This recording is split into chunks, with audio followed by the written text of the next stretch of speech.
সাল্লাল্লাহু আলাইহি সাল্লাম একদিন জোহরের নামাজের মধ্যে বৈতুল্লাহর সামনেই নামাজ পড়তেছিলেন, কিন্তু কিবলা করে নামাজ পড়া হয়তো বাইতুল মুকদ্দাসের দিকে।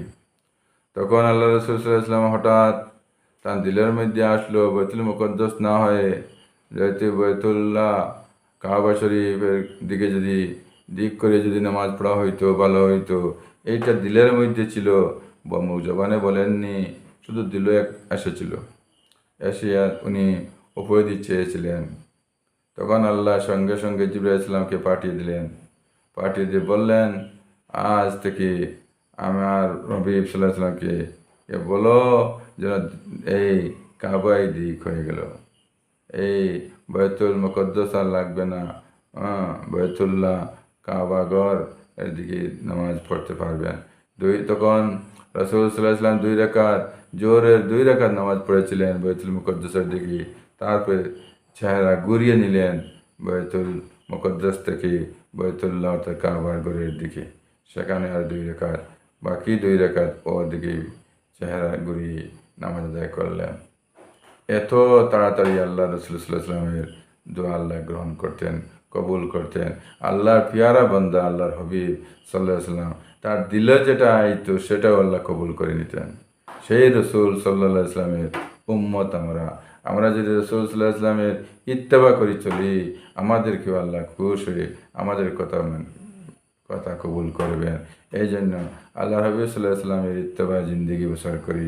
আমরা ইত্তেবা যদি করি, একদিকে দেখেন না আল্লাহ তাআলা বলেছেন, কুল ইন কুনতুম তুহিব্বুনাল্লাহ ফাত্তাবিউনি ইউহিব্বুকুমুল্লাহ ওয়া ইয়াগফির লাকুম যুনুবাকুম ওয়াল্লাহু গফুরুর রহিম। আল্লাহ নবী দিয়ে আমাদেরকে বলেছেন, কুল বলুন, ইন কুনতুম তুহিব্বুনাল্লাহ, যদি তোমরা আল্লাহকে ভালোবাসতে চাও, ফাত্তাবিউনি, আমার তাবেদারি করো। যদি তোমরা ভালোবাসতে চাও অতএব আমার তাবেদারি করো। ফাত্তাবিউনি, অতএব আমাদের তাবেদারি করো। ফাত্তাবিউনি ইউহিব্বুকুমুল্লাহ, অর্থাৎ যদি আমাকে ভালোবাসো, আল্লাহ তোমাদেরকে ভালোবাসেন। ইউহিব্বুকুমুল্লাহ, আল্লাহ তোমাদেরকে ভালোবাসবেন। ওয়া ইয়াগফির লাকুম যুনুবাকুম, এবং তোমাদের সমস্ত গুনাহ আল্লাহ তাআলা মাফ করে দিবেন। আল্লাহু গফুরুর রহিম, এবং আল্লাহ তাআলা ক্ষমাশীল পরম দয়ালু। দেখেন, আল্লাহ নবী দিয়ে আমাদেরকে বুঝিয়েছেন, যদি তোমরা আল্লাহকে ভালোবাসতে চাও বলো, যদি তোমরা আল্লাহকে ভালোবাসতে চাও। নবী আল্লাহ বলাইল ইতরা, মানুষকে নবী দিয়ে বলাইল ইতরা, যে নবী হইতরা বলো যে তোমরা যদি আল্লাহকে ভালোবাসতে চাও, আমার ইত্তেবা করো, আমার তাবেদারি করো, আমার সুন্নতে জিন্দেগি অতিবাহিত করো। আমি যেই রকম খাই সেই রকম খাও, আমি যেই রকম ঘুমাই সেরকম ঘুমাও, আমি যেই রকম জরুরত করি সেই রকম জরুরত করো, আমি যেইভাবে বাজার করি সেইভাবে বাজার করো।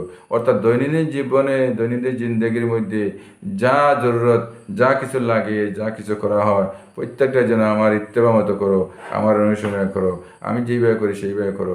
যদি করো তাহলে তোমরা আল্লাহকে তোমরা যদি ভালোবাসতে পাওয়া এইরকম যদি আমার করো, তাহলে আল্লাহ তোমাদেরকে ভালোবাসবেন, এবং সেখানেও শেষ না, তোমাদের সমস্ত গুনাহ আল্লাহ মাফ করে দিবেন। কারণ আল্লাহ গফুর, আল্লাহ ক্ষমাশীল, আল্লাহ পরম দয়ালু। তার জন্য বলছি, আমরা আল্লাহ নবীর ইত্তেবা করে জিন্দেগি বসর করি। নবীজির ইত্তেবা যদি বসর করি, তাহলে আল্লাহ আমাদেরকে মহব্বত করবেন। আল্লাহ যদি মহব্বত করে নেয়, তাহলে আমাদের কথা আল্লাহ কবুল করবেন। আমার নবীজির যা দিলে আসার সাথে সাথে যে এরকম হয়ে গেছিল, আমাদেরকেও আল্লাহ নবীর যদি ইত্তেবায় থাকি, আমাদেরকেও আল্লাহ কবুল করে নেবেন, আমাদের দোয়া কবুল করবেন, আমাদের কথা কবুল করবেন, আমার আশা তমন্না যা চাও আল্লাহ কবুল করবেন। এই জন্য করবো আমরা ইনশাআল্লাহ। আল্লাহ তাআলা আমাদের